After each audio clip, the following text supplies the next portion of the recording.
So hello guys, स्वागत है आप लोगों का आज की इस क्लास में। आज का हमारा टॉपिक है सरकम सेंटर के बारे में, और सरकम सेंटर से रिलेटेड हम हर एक चीज जान लेंगे इस एक वीडियो में। बस ये एक वीडियो की लेंथ 10 मिनट होगी।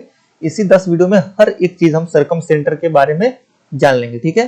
तो आज का हमारा टॉपिक क्या है? सरकम सेंटर, ठीक है। सबसे पहली बात कि सरकम सेंटर फॉर्म कैसे होता है। कोई भी अगर हमारे पास पॉलीगन हो या फिर ट्रायंगल हो, तो उसके बाहर वाला जो सर्कल होगा, ठीक है, उसके बाहर अगर हम एक सर्कल ड्रॉ करेंगे तो उस सर्कल का जो सेंटर होगा वो सरकम सेंटर कहलाएगा। जैसे एग्जांपल के लिए कि मान लो हमारे पास एक ये रेक्टेंगल है, ठीक है, रेक्टेंगल है। तो अगर इसके बाहर हम एक सर्कल ड्रॉ करें, इसके बाहर एक सर्कल ड्रॉ करें तो क्या होगा? इसका ये सरकम सर्कल होगा, ठीक है। और इस सर्कल का मेनली इस सर्कल का जो सेंटर होगा, मान लो ये सेंटर है, इसको हम देंगे सरकम सेंटर बोलते हैं, ठीक है। इसको हम सरकम सेंटर बोलते हैं, ठीक है। अब सरकम सेंटर जो है, सरकम सेंटर वो बनता कैसे है, ठीक है। तो अगर ये ट्रायंगल है, अगर ये ट्रायंगल है, ठीक है, अगर ये ट्रायंगल है और इसमें है, एक मिनट,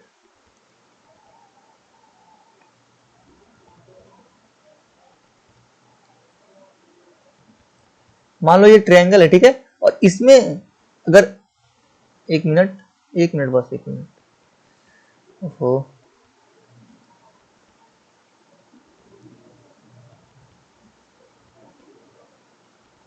ठीक है।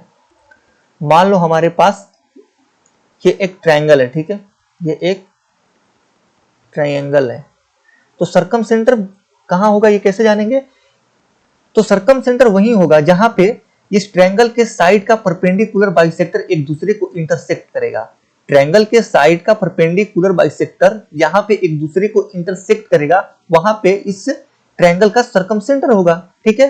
जैसे मान लो कि इस साइड का परपेंडिकुलर बाइसेक्टर ये है, ठीक है, इस साइड का परपेंडिकुलर बाइसेक्टर ये है, और इस साइड का परपेंडिकुलर बाइसेक्टर ये है। तो ये जो होगा वही होगा सरकम सेंटर, जिसको हम मेनली ओ से डिनोट करते हैं, ठीक है। अब सरकम सेंटर से रिलेटेड कुछ और चीज जान लेते हैं। सरकम सेंटर जो होता है, अगर मान लो ये, ठीक है, ये ट्रायंगल है और इसमें एक सरकम सर्कल है, ठीक है, ये इसका सरकम सर्कल है, ठीक है ना। हाँ, तो मान लो इस यहाँ पे अगर हम ओ मानते हैं, ओ यानी कि सरकम सेंटर मान लेते हैं यहाँ पे है, तो इसका जो डिस्टेंस होगा वो सारे वर्टिसेस से बराबर होगा। कैसे तो हम जानते हैं कि सरकम सेंटर अगर यहाँ पे है तो ये तीनों जो वर्टिसेस से दूरी है वो आर है, यानी कि इस सर्कल की रेडियस है, और एक सर्कल की रेडियस तो इक्वल होती है। तो यहां से हम यही निष्कर्ष निकाल सकते हैं कि सरकम सेंटर जो होता है उसकी दूरी सारे वर्टिसेस से बराबर होती है, ठीक है। अब कुछ और जान लेते हैं, ठीक है। मान लो कि ये ट्रायंगल है, ठीक है, और इसके बाहर एक सरकम सर्कल है। तो ये जो एंगल होगा, मान लो अगर ये एंगल थीटा है, ये एंगल थीटा है, तो ये जो एंगल होगा वो होगा 2 थीटा। तो इसमें क्या हो रहा है, इसकी प्रूफ की कोई जरूरत नहीं, बस हम बता दे रहे हैं कि कैसे हो रहा है। हम जानते हैं कि किसी भी सर्कल में एक ही आर्क से बनाई गई एंगल, अगर उस आर्क से अगर हम पेरीमीटर पे एंगल बनाते हैं और उसी आर्क से सेंटर पर एंगल बनाते हैं, तो सेंटर वाला एंगल क्या होता है, वो डबल होता है पेरीमीटर वाले एंगल से। जैसे मान लो कि ये, ठीक है, ए बी, अगर ए बी से हम यहां पे एक एंगल बनाए, ठीक है, वो थीटा, और इसका इस सर्कल का सेंटर ये है, तो यहां वाला जो एंगल होगा वो 2 थीटा होगा। अब इसका ये कैसे होता है, ये सर्कल का वो है, क्या चीज बोलते हैं, सर्कल की टॉपिक है, ठीक है। अब आते हैं कुछ और जान लेते हैं सरकम सेंटर या सरकम रेडियस से रिलेटेड, ठीक है। मान लो यहाँ पे एक मैं ट्रायंगल ड्रॉ करता हूं, ठीक है, एक मिनट, नेक्स्ट ही पेज ले लेते हैं, ठीक है। यहाँ पे एक मान लो हम ट्रायंगल ड्रॉ करते हैं, माफ करना, थोड़ा सा ट्रायंगल अच्छे से नहीं बन रहा है। और इसके बाहर एक सर्कम सर्कल है, ठीक है, सर्कम सर्कल है, ठीक है। ये है ए, ये बी सी, एबीसी नाम का एक ट्रायंगल ड्रॉ कर रहे हैं। इसको मानते हैं हम ओ, जो कि सर्कम सेंटर है।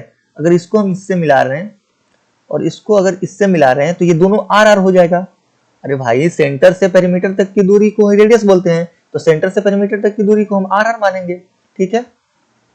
ये पूरी साइड ए है, ये पूरी साइड ए है, आर आर अगर है तो इस पे अगर हम डालेंगे, हम जानते हैं कि किसी भी सर्कल में कॉर्ड पर कोई सा भी कॉर्ड हो, अगर उससे सेंटर से एक लाइन ड्रॉ करें तो उस पे वो परपेंडिकुलर होता है और उसको दो बराबर भागों में डिवाइड करता है। तो यह वही चीज यहाँ पे भी हो रहा है, इसको दो बराबर भागों में डिवाइड करेगा और ये क्या होगा, परपेंडिकुलर होगा। या फिर ये भी हम जानते हैं, एक और चीज जान लेते हैं,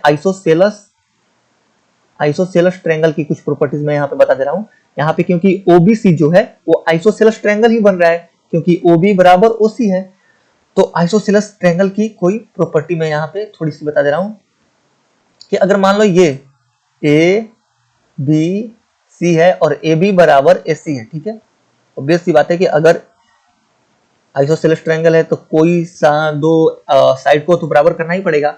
अगर इससे हम अगर हम इससे क्या करते हैं, एक परपेंडिकुलर बाइसेक्टर डालते हैं, तो यही चीज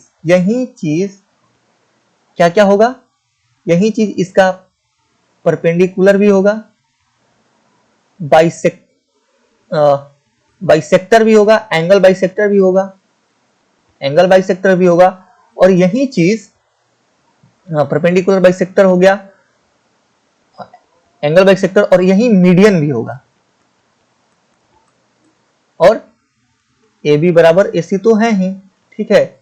मतलब ये चार पॉइंट हमारे पास निकल करके आते हैं, ठीक है। इस चारों में से अगर कोई दो फॉलो कर रहा है तो दो अपने आप लागू हो जाएगा। कहने का मतलब कि अगर ये परपेंडिकुलर बाइसेक्टर है तो ऑब्वियस सी बात है कि ये ट्रायंगल आइसोसेलस ही होगी और ये मीडियन भी होगा। मीडियन के मतलब कि सामने वाले वर्टिसेस से डाली गई ऐसा जो साइड को दो बराबर भागों में डिवाइड कर दे, ठीक है।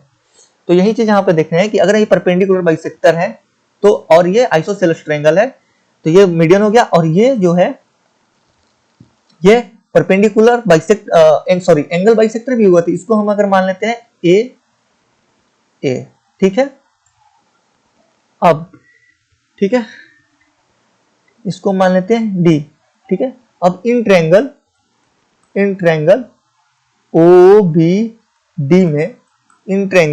ओबीडी में अगर हम साइन ए देखें तो एक मिनट, बीडी बराबर डीसी होगा, यानी कि बीडी बराबर ए बाई 2 हो जाएगा, डीसी बराबर भी ए बाई 2 हो जाएगा, ठीक है। तो अगर साइन ए देखें तो ये क्या आएगा, ए बाई 2 बटे आर। अरे भाई, साइन बराबर होता है पी बाई एच, तो पी सामने वाला होता है, एंगल के सामने वाला पी होता है, तो एंगल के सामने ए बाई 2 है तो ए बाई 2 बाई आर, ठीक है। जिसको हम इससे ऐसे भी तो लिख सकते हैं ना, ए बाई 2 आर। यही होता है। अगर यहां से हम आर के पास जाएं तो आएगा ए बटा में 2 साइन ए। यही होता है आर का फॉर्मूला, यानी कि सर्कम रेडियस का फॉर्मूला किसी भी ट्राइंगल में। तो इसको ऐसे भी तो लिख सकते हैं ना कि आर बराबर ए बटा में 2 साइन ए अगर हो जाएगा, तो ऐसे अगर हम दूसरा ट्रायंगल इस साइड फॉर्म करें या फिर ऐसे बनाएं तो वो हो जाएगा सी बटे 2 साइन सी, या फिर बी बटे 2 साइन बी। यही आर का फॉर्मूला हुआ। इसको हम साइन रूल भी बोलते हैं, या फिर इसको ऐसे भी तो लिख सकते हैं ना कि 2r बराबर, अगर इसको 2 इधर जाकर के मल्टीप्लाई करें तो a बटा में साइन ए बराबर सी बटे साइन सी बराबर b बटे साइन बी। इसी को तो बोलते हैं साइन रूल, ठीक है। इसी को बोलते हैं साइन रूल राइटिंग के लिए थोड़ा सा माफ करना मुझे। अब कुछ और देख लेते हैं, ठीक है, इससे रिलेटेड कुछ और चीज देख लेते हैं। अगर इस ट्रायंगल बीओसी की अगर हम एरिया की बात करें, ठीक है, एरिया ऑफ बीओसी तो कितना होगा 1/2